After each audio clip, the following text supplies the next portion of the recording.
Partie 1. La naissance d'un héros et le début de la malédiction. Tout en haut de l'Olympe, Zeus, le roi des dieux, siégeait sur son trône colossal et contemplait la Grèce. Le pays était déchiré par les guerres, les cités étaient en conflit les unes avec les autres, et dans les forêts et les montagnes rôdaient de cruelles bêtes. Les hommes vivaient dans la peur. L'ordre, la protection et l'espoir manquaient. Zeus comprit qu'un simple mortel ne pouvait mettre fin à ce chaos. Un héros devait naître. Un héros assez fort pour vaincre les monstres et unifier le pays. Zeus choisit Alcmène, une femme noble et descendante du célèbre Persée. Tandis que son mari Amphitryon était à la guerre, Zeus s'approcha d'elle sous ses traits et engendra avec elle un fils. Cet enfant devait s'appeler Héraclès. Il devait devenir le plus grand héros de son temps. Pourtant, Héra, la reine des dieux, avait tout observé. Par le passé, elle avait dû supporter de nombreuses infidélités de son époux. Mais cette fois-ci, sa patience était à bout. Lorsque Zeus jura que le prochain descendant de Persée deviendrait roi, il crut assurer ainsi l'avenir de son fils. Héra, cependant, y vit son opportunité. Alors qu'Alcmène était sur le point d'accoucher, Héra intervint. Grâce à son pouvoir divin, elle retarda la naissance d'Héraclès et accéléra simultanément celle d'un autre descendant de Persée, Eurysthée.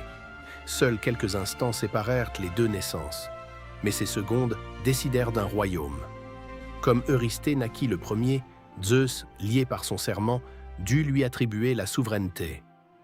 Avant même qu'Héraclès n'ait poussé son premier cri, son trône lui avait été ravi. Cependant, Zeus chercha une compensation. Secrètement, il apporta le nouveau-né sur l'Olympe pendant qu'Héra dormait. Il plaça le nourrisson à son sein. Sans le savoir, Héraclès but le lait de la déesse et absorba ainsi une partie de sa force divine. Lorsque Héra s'éveilla et reconnut l'enfant étranger, elle le repoussa avec colère. Son lait jaillit à travers le ciel, formant la bande de la Voie lactée. Humiliée et furieuse, Héra décida de tuer l'enfant. Elle envoya 2 serpents colossaux dans son berceau. Dans l'obscurité, ils rampèrent vers le nourrisson.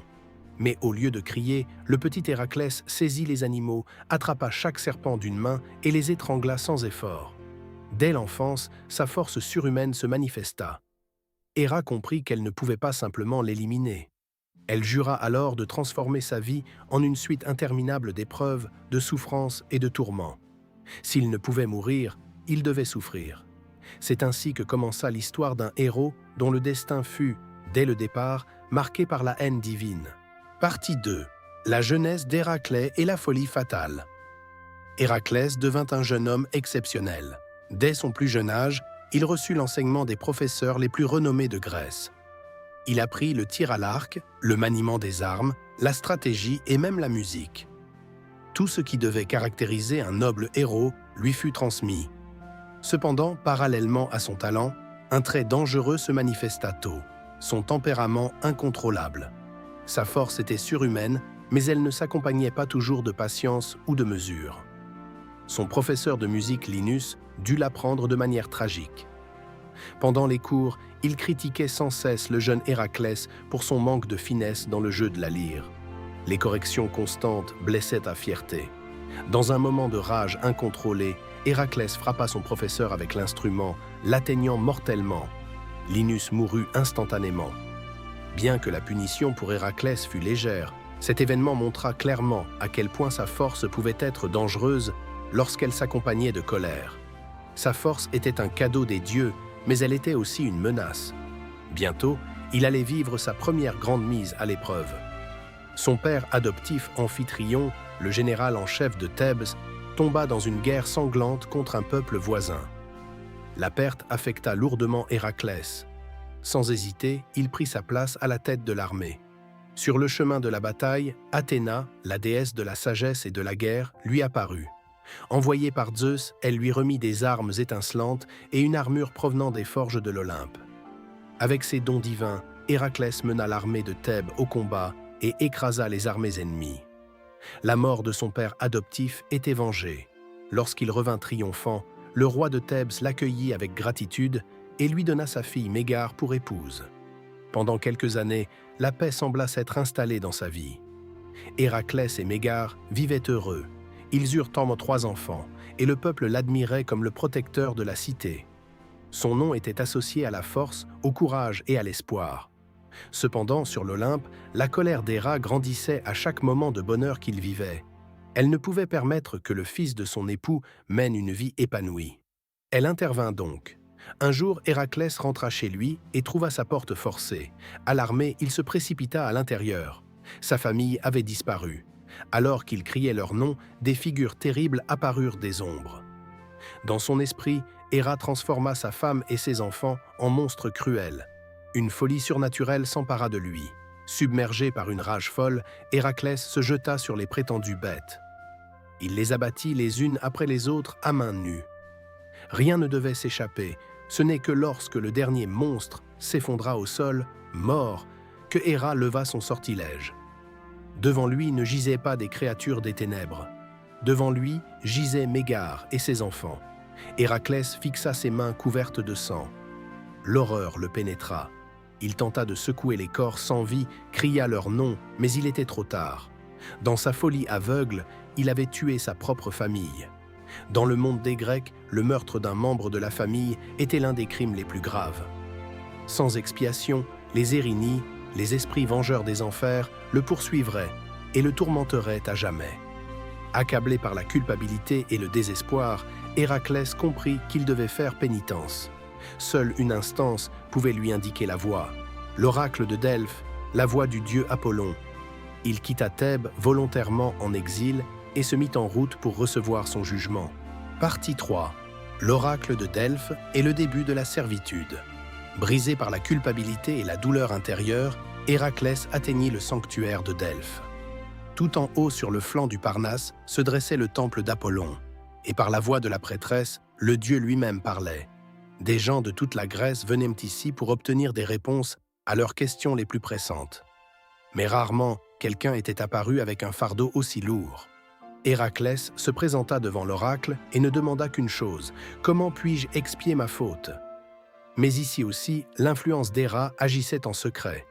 Par son pouvoir divin, elle influença les mots prononcés par la bouche de la prêtresse. La réponse fut claire et implacable.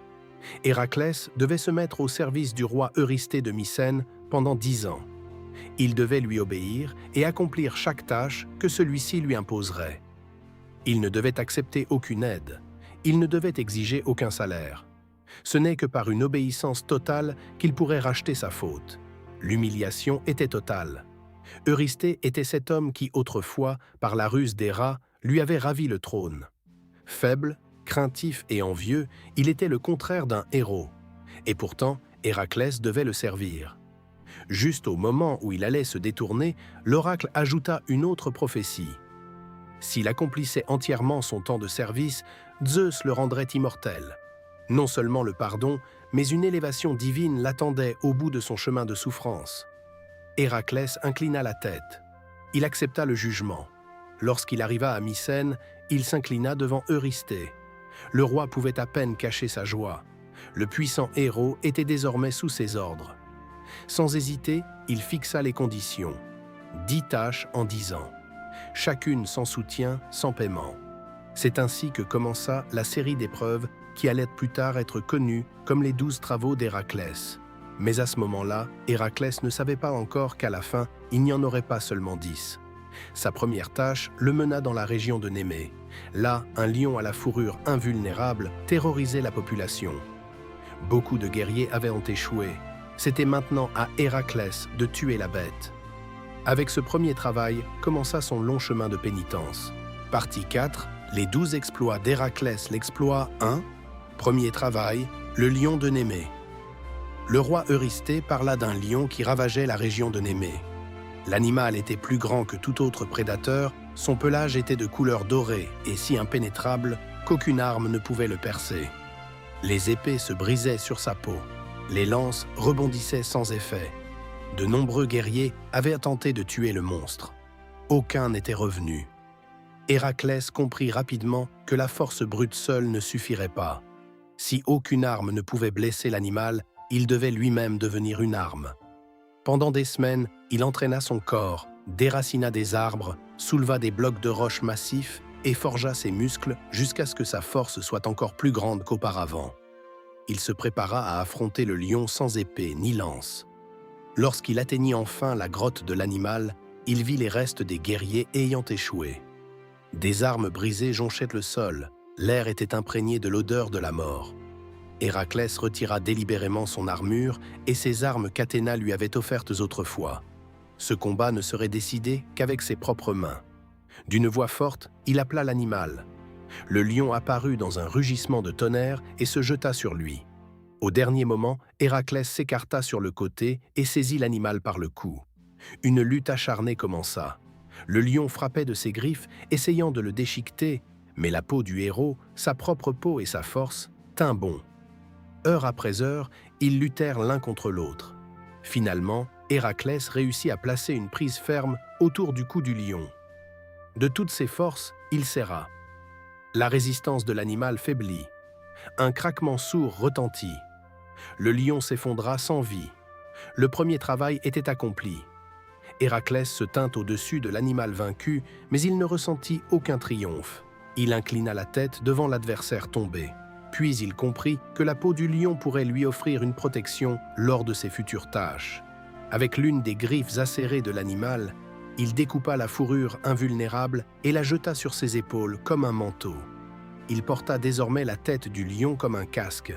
Il laissa derrière lui son ancienne armure. Désormais, ses propres exploits seraient à sa protection.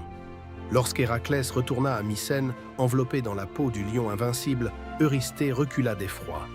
Il ne s'attendait pas à revoir son cousin vivant. Mais sans aucune reconnaissance ni éloge, il lui confia immédiatement la tâche suivante. L'exploit 2, deuxième travail, l'hydre de Lerne. Pour sa deuxième tâche, Eurysthée envoya Héraclès au lac de Lerne, près de la ville d'Argos. Là vivait une créature terrible qui effrayait même les guerriers expérimentés. L'hydre de Lerne. Ce monstre était un immense serpent d'eau doté de 9 têtes. L'une de ces têtes était immortelle. Plus dangereux encore était son sang. Il était considéré comme le poison le plus toxique au monde. Cependant, Héra voulait rendre l'épreuve encore plus difficile. En secret, elle plaça un crabe géant dans le lac qui devait intervenir au moment décisif. Héraclès, désormais fortifié par sa victoire sur le lion de Némée, s'approcha des marais avec détermination. Lorsque l'hydre surgit de sa cachette, il leva sa massue et trancha l'une de ses têtes avec une force prodigieuse. Mais à peine la tête était-elle tombée que 2 nouvelles repoussaient à sa place. Il frappa à nouveau. Et de nouveau, 2 nouvelles têtes apparurent. À chaque attaque, le monstre devenait plus fort. Au milieu du combat, le crabe géant caché par Héra bondit soudain hors de l'eau et s'agrippa à la jambe d'Héraclès. Tandis que l'hydre s'approchait avec ses têtes sifflantes, sa fin semblait proche. À cet instant, une flèche fendit l'air et frappa l'hydre. Héraclès leva les yeux et reconnut son neveu Iolaos. Le jeune homme l'avait suivi secrètement pour lui prêter main forte. Distrait par l'attaque, Héraclès profita de l'occasion et écrasa le crabe d'un seul coup de massue. Ensemble, ils élaborèrent une solution. Chaque fois qu'Héraclès tranchait une tête, Iolaos brûlait la plaie ouverte avec une torche. Ainsi, aucune nouvelle tête ne pouvait repousser. Heure après heure, ils combattirent jusqu'à ce qu'il ne reste plus que la tête immortelle. Héraclès sépara celle-ci également du corps et l'enterra sous un lourd rocher sur la rive du lac. L'hydre était vaincu. Cependant, Héraclès tira profit de sa victoire. Il trempa la pointe de ses flèches dans le sang toxique du monstre. Désormais, la moindre blessure causée par ces flèches serait mortelle. Lorsque Héra apprit la mort du crabe, elle plaça son image dans le ciel et créa la constellation du Cancer. Malgré la victoire, Eurysthée déclara plus tard que ce travail ne comptait pas. Héraclès avait reçu l'aide d'Iolao et les conditions exigeaient une autonomie claire. Un travail supplémentaire serait donc nécessaire. Mais à ce moment-là, Héraclès n'en savait encore rien. L'exploit 3, troisième travail, la biche de Cérynie. Pour sa troisième tâche, Eurysthée ordonna à Héraclès de ramener vivante la biche de Cérynie à Mycène. Cet animal était d'une beauté exceptionnelle. Elle possédait des sabots d'airain et des bois magnifiques en or pur. Mais la difficulté ne résidait pas seulement dans sa rapidité. La biche était sacrée pour la déesse Artémis. Elle tirait avec elle le char de la déesse de la chasse. Quiconque osait lui faire du mal risquait la colère divine. Eurysthée avait choisi cette tâche avec soin. Même si Héraclès parvenait à capturer l'animal, Artémis pourrait éventuellement le punir. L'épreuve n'était donc pas seulement physique, mais aussi de nature divine. Héraclès se mit en route pour le mont Cérynie. La chasse s'avéra longue et pleine de privations. La biche était presque infatigable. Elle traversait les forêts, franchissait les montagnes et lui échappait sans cesse au dernier moment. Héraclès ne voulait pas la blesser, car il connaissait sa sainteté. La poursuite dura une année entière. Finalement, il réussit à pousser l'animal vers le fleuve Ladon. Alors que la biche s'approchait de l'eau, Héraclès tira une flèche tout près d'elle. Il ne l'atteignit pas, mais la frayeur la força à entrer dans le fleuve. Pendant un court instant, son mouvement ralentit, assez de temps pour qu'Héraclès s'en saisisse. Avec précaution, il lui lia les pattes et la souleva sur ses épaules. Mais à peine avait-il quitté la montagne qu'Artémis apparut devant lui. L'arc tendu, elle se dressa sur son chemin et l'accusa de vouloir voler son animal sacré. Sa colère était nettement perceptible. Héraclès posa un genou à terre et lui expliqua la vérité. Il n'agissait pas de sa propre volonté, mais sur ordre d'Eurysthée. Son acte faisait partie de sa pénitence. Il promit de ramener la biche indemne dès que sa tâche serait accomplie. À ce moment, Apollon, le frère jumeau d'Artémis, apparut. Il lui rappela qu'ils avaient eux aussi souvent souffert sous l'influence d'Héra.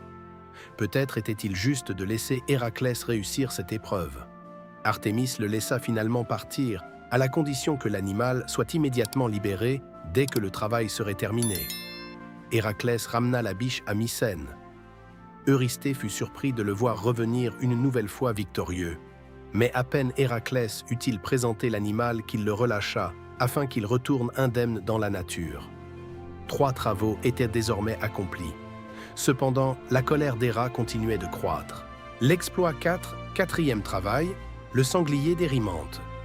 Pour sa 4e tâche, Eurysthée ordonna à Héraclès de capturer vivant un sanglier colossal du mont Érymanthe.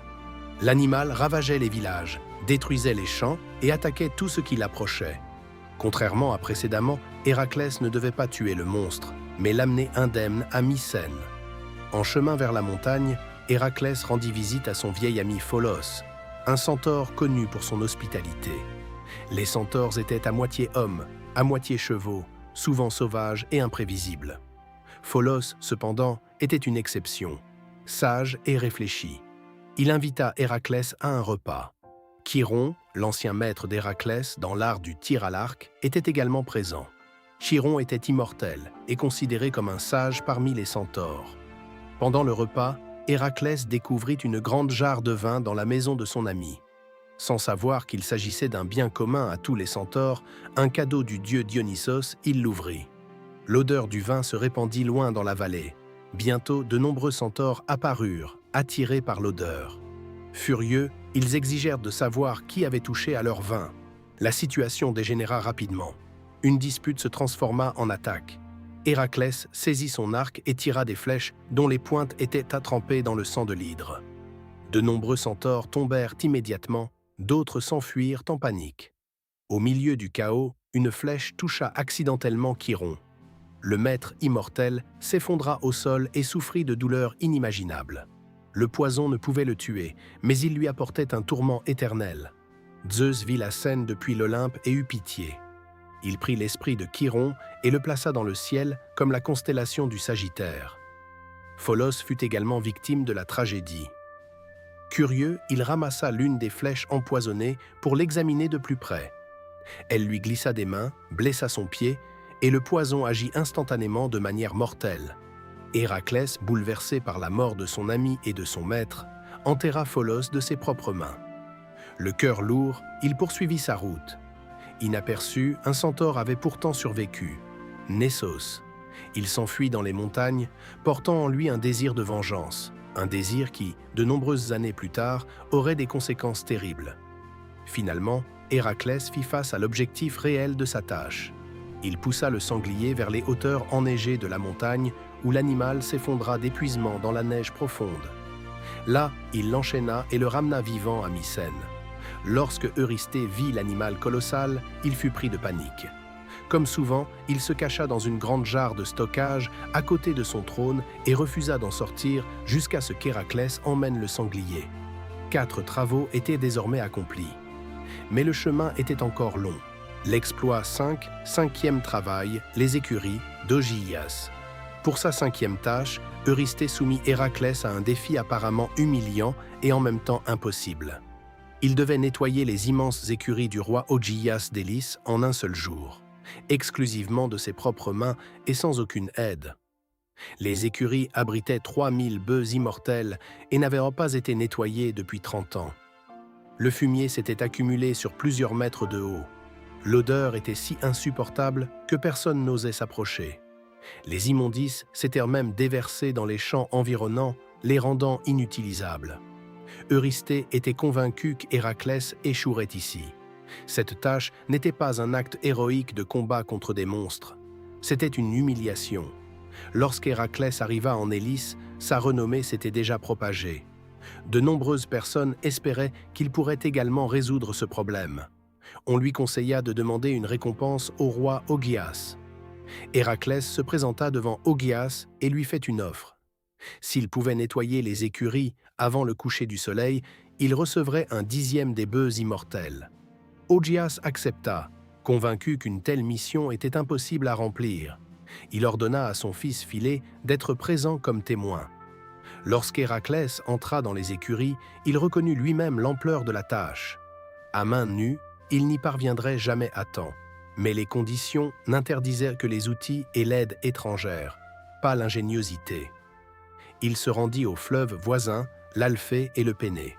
Avec son énorme force, il creusa à main nue un canal gigantesque qui dirigeait l'eau directement dans les écuries. Lorsque la brèche fut ouverte, un puissant flot traversa le bâtiment et emporta les immondices accumulés dans un seul courant. En quelques heures, ce que personne n'avait osé faire pendant 3 décennies fut accompli. Les habitants d'Élis jubilèrent. Leurs champs étaient désormais fertiles, leur ville libérée. Mais lorsque le roi Ogyias réalisa qu'Héraclès avait réussi, il refusa la récompense promise. Il prétendit que ce n'était pas Héraclès, mais les dieux du fleuve qui avaient fait le travail. Héraclès proposa de régler l'affaire devant les citoyens d'Élis. Au tribunal, Philée confirma qu'Héraclès avait tenu parole. Ogyias se mit en colère, interrompit le procès et bannit à la fois Héraclès et son propre fils du pays. Plus tard, Héraclès retournerait en Élis, tuerait Ogyias et ferait de Philée le roi. En souvenir de cette victoire, il devait fonder les célèbres Jeux d'Olympie. Mais pour l'instant, Héraclès retourna à Mycène. À sa déception, Eurysthée déclara que ce travail ne comptait pas non plus. Héraclès avait convenu d'une récompense, même s'il ne l'avait jamais reçue. 5 tâches étaient accomplies, mais seulement 3 furent reconnues. L'exploit 6, 6e travail, les oiseaux du lac Stymphale. Pour son 6e travail, Eurysthée envoya Héraclès au lac Stymphale.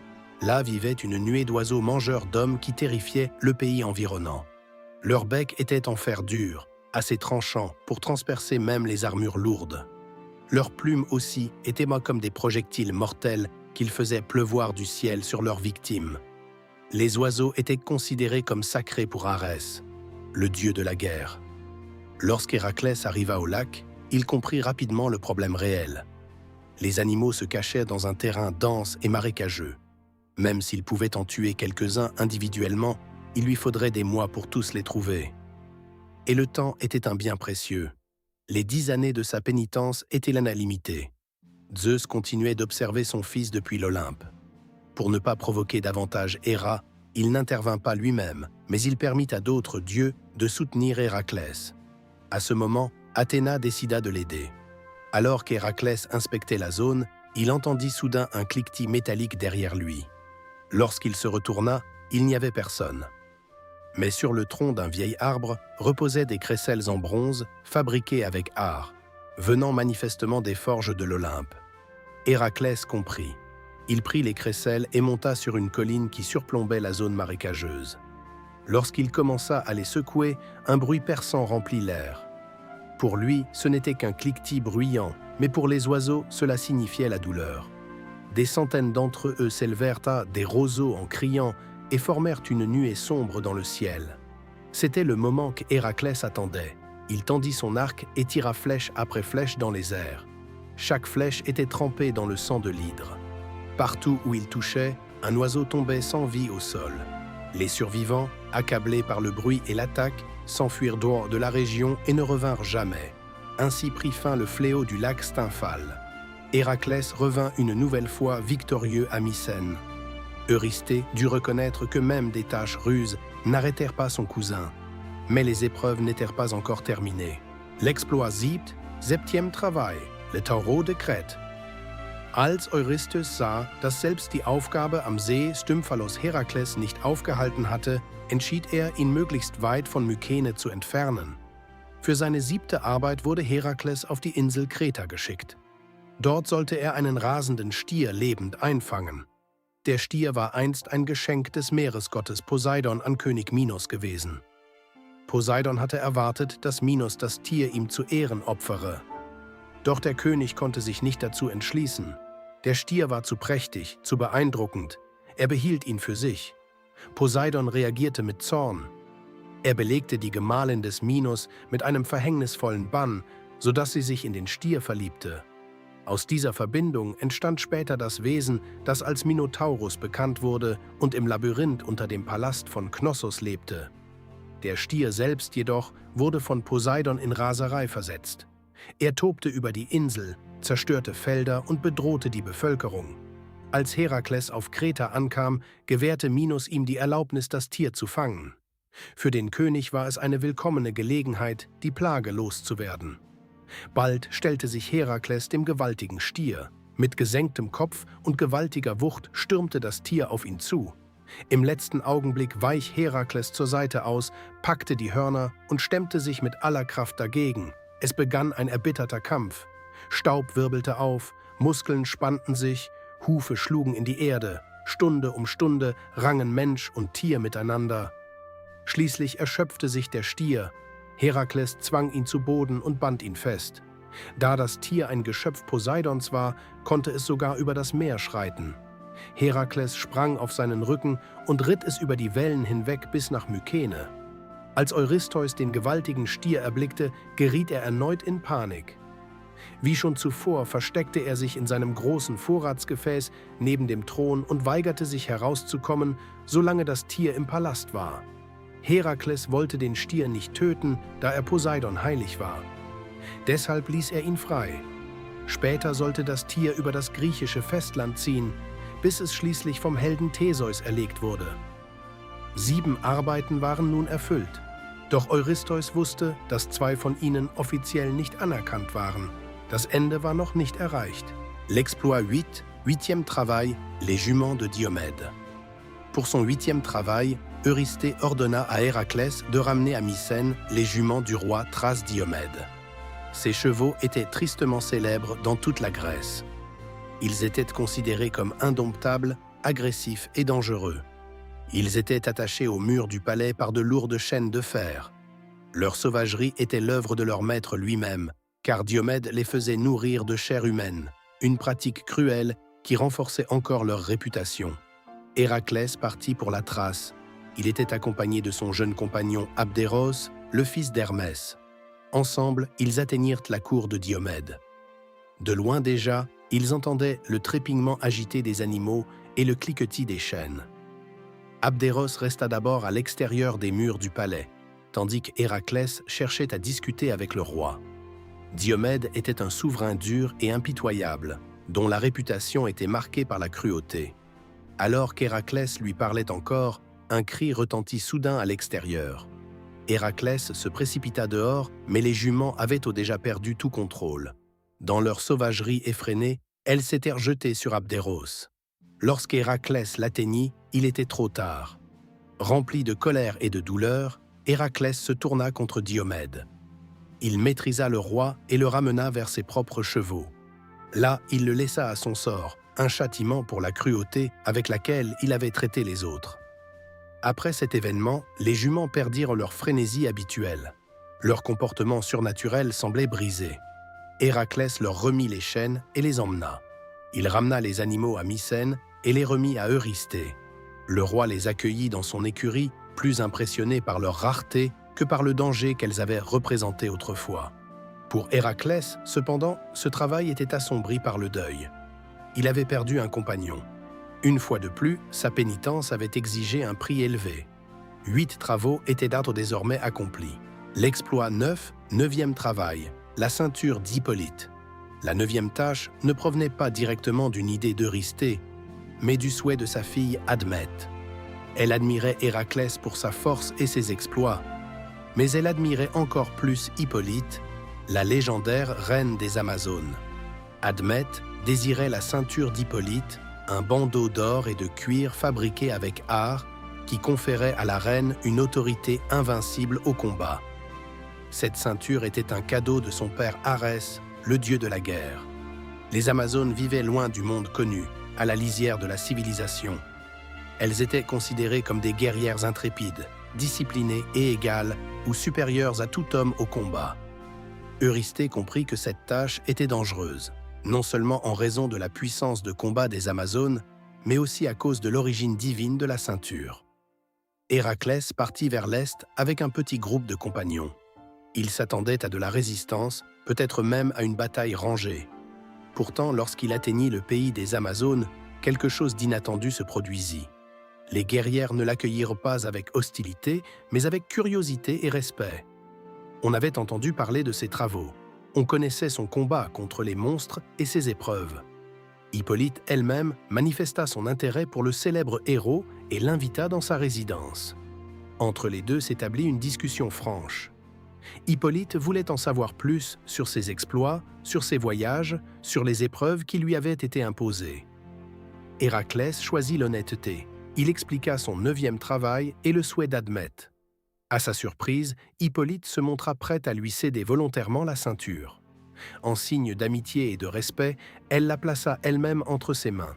Cependant, sur l'Olympe, Héra observait la scène avec une colère grandissante. Une fois de plus, tout semblait se dérouler trop facilement. Une fois de plus, Héraclès semblait avancer sans souffrance. Héra intervint. Sous la forme d'une Amazone, elle se mêla au peuple et commença à semer le doute. Elle répandit la rumeur qu'Héraclès était venu pour enlever Hippolyte et soumettre les Amazones. La méfiance se propagea comme une traînée de poudre. Bientôt, des guerrières armées se rassemblèrent devant le camp des Grecs. Les chevaux furent sellés, les armes levées. Héraclès entendit l'agitation et sortit, et se vit soudain entouré d'une révolte armée. Dans le combat qui s'ensuivit, il crut avoir été trahi. Il soupçonna Hippolyte de l'avoir délibérément mis en confiance pendant que ses compagnons se retrouvaient en danger. Avant même qu'elle ne puisse expliquer la vérité, il prit une décision lourde de conséquences. Il leva sa massue et tua la reine. Ce n'est que plus tard qu'il devint évident qu'Héra avait été la cause du tumulte. Mais il était déjà trop tard. Avec la ceinture en sa possession, Héraclès se retira avec ses compagnons survivants. De retour à Mycène, il remit la ceinture à Admète. Sur les circonstances tragiques, il garda le silence. 9 travaux étaient désormais accomplis. Cependant, Eurysthée était déterminé à envoyer Héraclès aussi loin que possible de la Grèce. Sa tâche suivante devait le mener aux confins du monde connu. L'exploit 10, 10e travail, les Bruffes de Gérion. Pour son 10e travail, Eurysthée envoya Héraclès dans un lieu que beaucoup considéraient comme la fin du monde, l'île d'Érythie. Là vivait Gérion, un géant colossal doté de 3 corps, 3 têtes et 3 paires de jambes.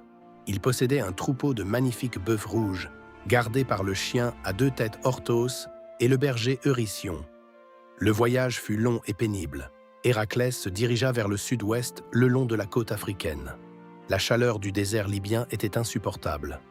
Tourmenté par le soleil brûlant, il finit par tendre son arc et menaça de tirer l'une de ses flèches empoisonnées sur le soleil lui-même s'il continuait à le martyriser. Alors Hélios, le dieu du soleil, apparut sous une forme humaine. Il demanda à Héraclès de modérer sa colère et promit de rendre ses rayons moins brûlants. De plus, il lui prêta sa coupe d'or, un grand récipient avec lequel Hélios naviguait la nuit sur l'océan. Avec ce récipient, Héraclès put poursuivre son voyage à travers la mer. Lorsqu'il atteignit le détroit qui formait le passage vers l'Atlantique, il érigea 2 colonnes gigantesques, une sur la rive africaine, une sur la rive européenne. Celles-ci devinrent plus tard être connues comme les colonnes d'Hercule. Pourtant, le voyage resta dangereux. Lorsqu'une tempête menaça de l'arrêter, Héraclès tendit à nouveau son arc et le dirigea cette fois contre le titan Océan.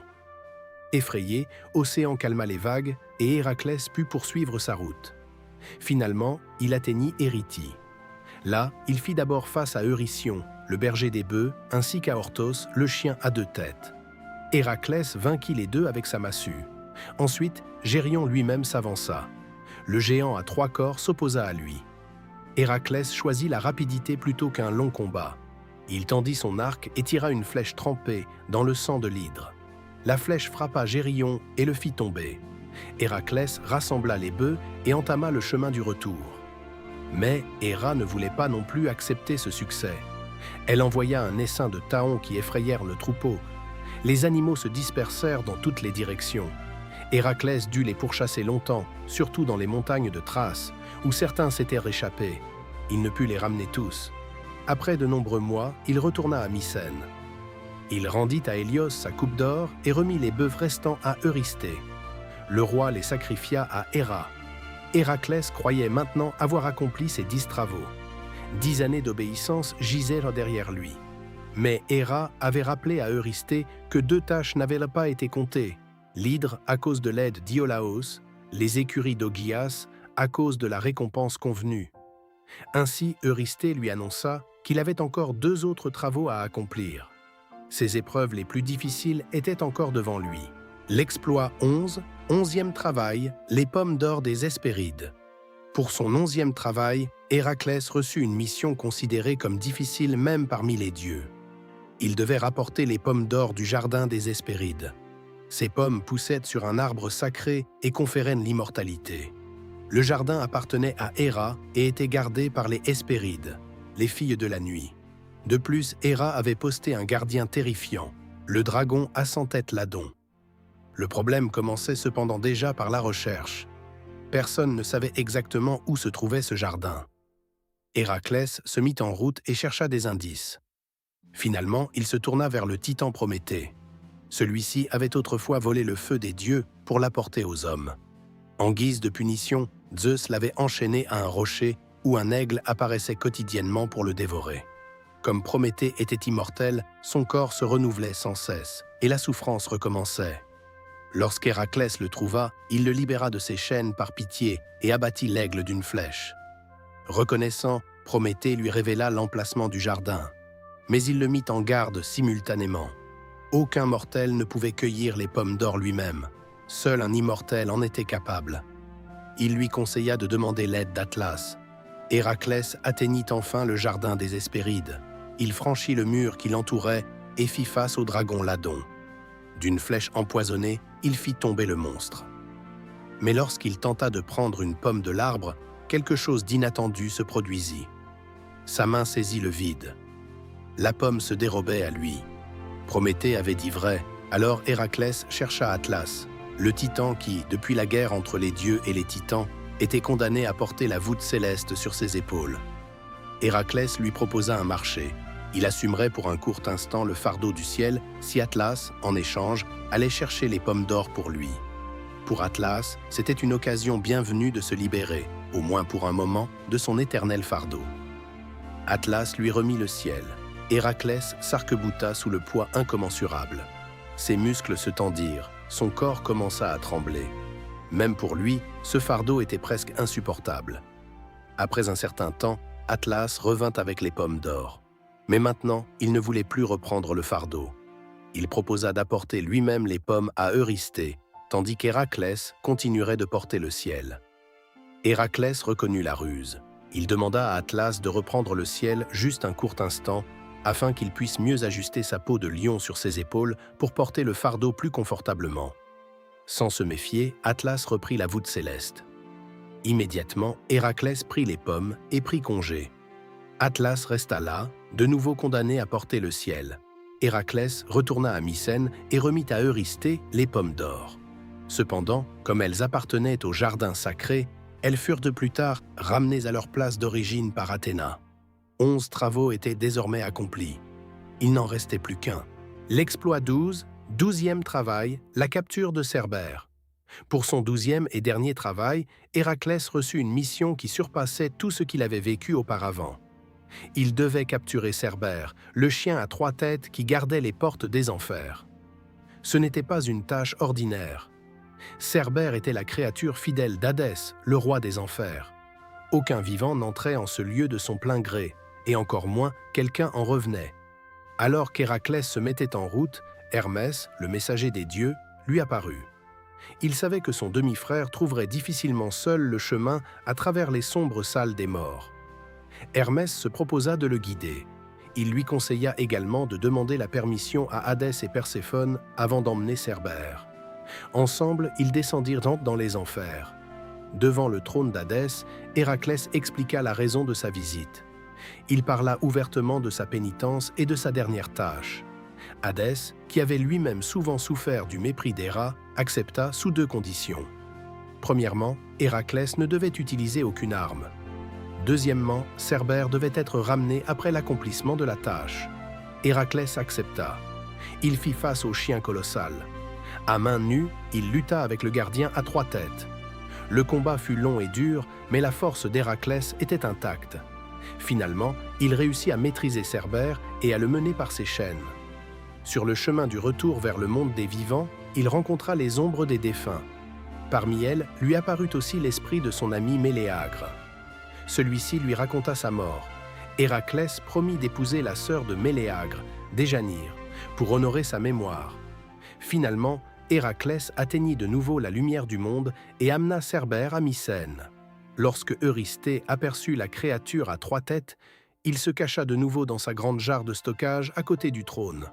Tremblant, il déclara enfin qu'Héraclès était libéré de ses obligations de service.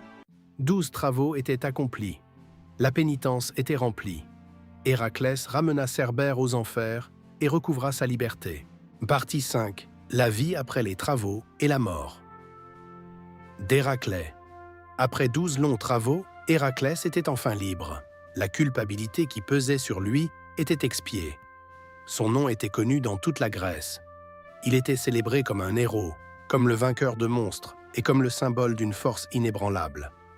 Il participa à d'autres aventures et se joignit même à Jason et aux Argonautes dans leur quête de la toison d'or.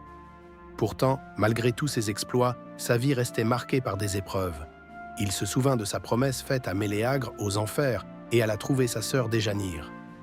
Bientôt, il l'épousa et ensemble, ils se mirent en route vers la ville de Tyrinthe où ils voulaient commencer une nouvelle vie.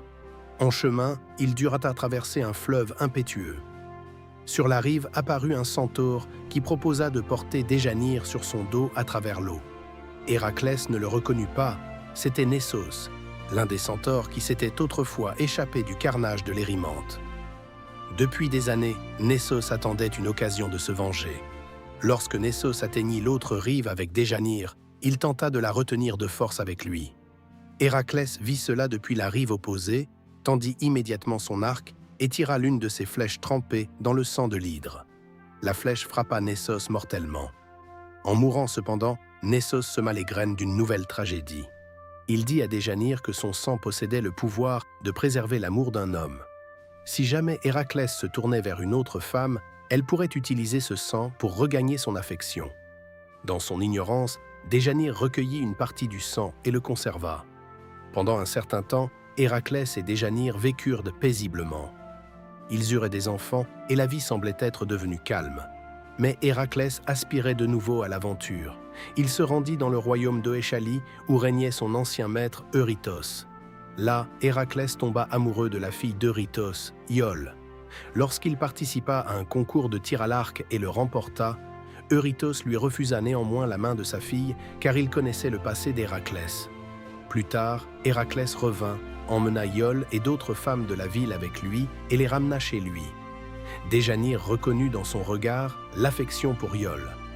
Remplie de la peur de le perdre, elle se souvint du sang de Nessos. Elle imprégna un vêtement du liquide et l'envoya à Héraclès en le priant de le porter. Lorsque Héraclès revêtit le vêtement, le poison de l'hydre contenu dans le sang de Nessos commença à faire son effet. Une douleur brûlante parcourut son corps. Le vêtement adhérait à sa peau et ne pouvait plus être détaché. Plus il tentait de l'arracher, plus le tourment devenait fort. Lorsque Déjanire comprit ce qu'elle avait fait, elle se donna la mort de désespoir. Héraclès savait que sa fin était proche. Dans des douleurs insupportables, il déracina des arbres et érigea un bûcher. Lorsque tout fut prêt, il s'y allongea lui-même et demanda à un ami d'allumer le feu. Les flammes saisirent son corps, mais à ce moment, des nuages sombres s'amoncelèrent dans le ciel. Zeus apparut dans une tempête colossale. Tandis que la partie mortelle de son fils se consumait, Zeus emmena son esprit divin auprès de lui sur l'Olympe. Là, Héraclès devint immortel. Le héros tourmenté devint un dieu. Sa souffrance avait trouvé un terme, et son nom devait vivre pour toujours.